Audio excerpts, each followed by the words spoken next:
நமஸ்தே. இன்னைக்கு நம்ம பார்க்க போறது விஷாரத் பூர்வார்த்தோட third paper question paper pattern and exam portions for February 2026. வாங்க எப்படி இருக்குன்றத நம்ம பார்க்கலாம். இதுக்கு நான் எடுத்திருக்கிறது வந்து Sri Ramana model question paper February 2026. இதுல பாத்தீங்கன்னா பீன் போட்டிருக்கு. இது மாதிரி உங்களுக்கு 2 sets ஆஃப் கொஸ்டின் பேப்பர்ஸ் கிடைக்கும், A and B. ஸோ அதில் இருக்கிறது எல்லாமே இம்பார்ட்டன்ட் கொஸ்டின்ஸ். இப்போ இது வரைக்கும் நான் ப்ரிப்பேரே பண்ணலை, இனிமேல் தான் ப்ரிப்பேர் பண்ண போறேன்றவங்க வந்துட்டு இந்த மாடல் கொஸ்டின் பேப்பர் யூஸ் பண்ணி கூட படிக்கலாம். ஸோ இதில் இருக்கிறது எல்லாமே வெரி வெரி இம்பார்ட்டன்ட் கொஸ்டின்ஸ் தான். ஓகேவா? ஸோ இப்போ தேர்ட் பேப்பருக்கும் பார்த்தீங்கன்னா உங்களுக்கு 100 மார்க்ஸ்க்கு தான் நீங்கள் எக்ஸாம் எழுத போறீங்க. 100 மார்க்ஸில் 3 ஹவர்ஸ்க்கு இந்த எக்ஸாம் வில் பி தேர். ஓகேவா? எக்ஸாம் வந்து 3 ஹவர்ஸ்க்கு இருக்கும். தெரியும், இது வந்து ஃபுல் அண்ட் ஃபுல் உங்களுக்கு வந்து தமிழ் பேப்பரா இருக்க போகுது. அதாவது ரீஜனல் லாங்குவேஜ் தமிழ் இருக்கிறவங்களுக்கு இட்ஸ் தமிழ் பேப்பர். ஓகேவா? தமிழ்நாடுல இது தமிழ் பேப்பர் தான். தமிழ்நாடு சென்னை பொறுத்த வரைக்கும் இது தமிழ் பேப்பர். சரியா? இதுல வந்து இது குறிப்புகள் கொடுத்திருக்காங்க பாருங்க. மதிப்பெண் சமம்.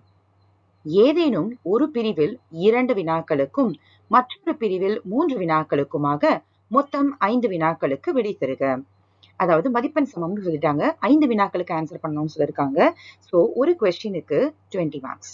ஓகேவா? So you are going to right 5 questions together. அதுல இருந்து உங்களுக்கு எத்தனை கொஸ்டின் உங்களுக்கு தெரியும்ன்றதை செலக்ட் பண்ணி எழுதணும். இதுல 2 பிரிவு இருக்கும். விடை ஒவ்வொன்றும் 3 பக்கங்களுக்கு மிகாமல் இருத்தல் வேண்டும். மினிமம் 3 பேஜஸ், மேக்ஸிமம் 3 பேஜஸ் தான். சரியா? 2 to 3 பேஜஸ் வந்து உங்களோட ஆன்சர் ஒரு கொஸ்டினுக்கு இருக்கணும். Because it is 20 marks question. ஓகேவா? மொத்தம் 2 பிரிவு கொடுத்திருக்காங்க. ஒரு பிரிவுல 2 வினாவுக்கும் இன்னொரு பிரிவுல 3 வினாவுக்கும் ஆன்சர் பண்ணணும். இப்ப பிரிவு 1ல இருந்து நீங்க 2 செலக்ட் பண்றீங்க, 2 கொஸ்டின் செலக்ட் பண்ணி எழுதுறீங்கன்னா பிரிவு 2ல இருந்து 3 கொஸ்டின் செலக்ட் பண்ணி எழுதணும். புரிஞ்சுதா? அதே பிரிவு 1ல 3 கொஸ்டின் செலக்ட் பண்றீங்கன்னா பிரிவு 2ல 2 கொஸ்டின் செலக்ட் பண்ணணும். ஓகே? ஸோ இப்ப பிரிவு 1ல பாத்தீங்கன்னா தம்பியர் என்னும் தயாரிப்பில் ஆசிரியர் எவ்வாறெல்லாம் இலக்கியம் காட்டும் தம்பியரின் சிறப்புகளை கூறுகிறார். இது முதல் கொஸ்டின் கொடுத்திருக்காங்க. இரண்டாவது கொஸ்டின், இலக்கிய கனிகள் எனும் தலைப்பின் கீழ் ஆசிரியர் என்ன என்ன கருத்துக்களை கூறியுள்ளார். ஸோ இந்த எல்லாம் இன்பமயம் என்னும் பாடத்தில் உள்ள கருத்துக்களை விளக்கி எழுதுக. திலகவதியாரின் வாழ்க்கை குறிப்பினை ஆசிரியர் எவ்வாறு விளக்கியுள்ளார். இந்த 4 கொஸ்டின் கொடுத்திருக்காங்க. இந்த 4ல உங்களுக்கு 2 நல்லா தெரியுமா இல்ல 3 நல்லா தெரியுமா அப்படின்றத பார்த்துட்டு அதுக்கேற்ற மாதிரி நீங்க செலக்ட் பண்ணி எழுதுங்க. ஓகேவா? இப்போ இதுல நீங்க 2 செலக்ட் பண்ணிட்டீங்கன்னா நெக்ஸ்ட் பிரிவு 2ல 3 செலக்ட் பண்ணணும். இப்போ இதுல 3 நீங்க எழுதிட்டீங்கன்னா நெக்ஸ்ட் பிரிவு 2ல 2 மட்டும் எழுதினா போதும். பிரிவு 2ல 5th கொஸ்டின் பாத்தீங்கன்னா எவையேனும் 4ற்கு இடம் சுட்டி பொருள் விளக்கம் தருக. அதாவது 5th கொஸ்டின்ல அதுக்கு கீழே 5 கொஸ்டின் இருக்கு. இதுல இருந்து நீங்க ஏதாவது 2யோ 3யோ செலக்ட் பண்ணி எழுதக்கூடாது. இதுக்கு அடுத்தும் உங்களுக்கு 5th அப்புறமும் 6th 7th கொஸ்டின்ஸ் எல்லாம் இருக்கு. இந்த 5th அதுக்கு கீழே 5 கொஸ்டின் இருக்கு. இந்த நீங்க 5th செலக்ட் பண்ணீங்கன்னா இந்த 5யும் எழுதிட்டு அப்புறமா தான் நீங்க அடுத்த கொஸ்டினுக்கு போக முடியும். சரிதா? இப்ப வந்து இடஞ்சுட்டி பொருள் விளக்கம் தருக ERC. இப்ப நீங்க ஹிந்தி பேப்பர்ல வந்துட்டு வியாக்கியா அதெல்லாம் எழுதுறீங்க இல்லையா, அது மாதிரி. ஓகேவா? சோ சந்தர்ப்ப சகித் வியாக்கியா எழுதுறீங்கல்ல, அது மாதிரி. தேரா மன்னா சுப்புடையவேன் எல்லரு சிறப்பின் இமையவர் வியப்ப பல்லுரு புகந்தேன் தீர்ந்தோன் அன்றியும் வாயிற் கடைமண்ணி நடுங்க.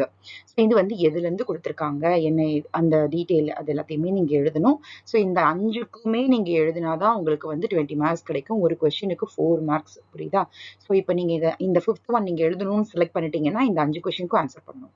ஓகே? ஸோ அதுக்கடுத்து 6, 7, 8. ஸோ உங்களுக்கு பார்ட் 2ல 4 கொஸ்டின்ஸ் கொடுத்துருக்காங்க. 5, 6, 7, 8. சரியா?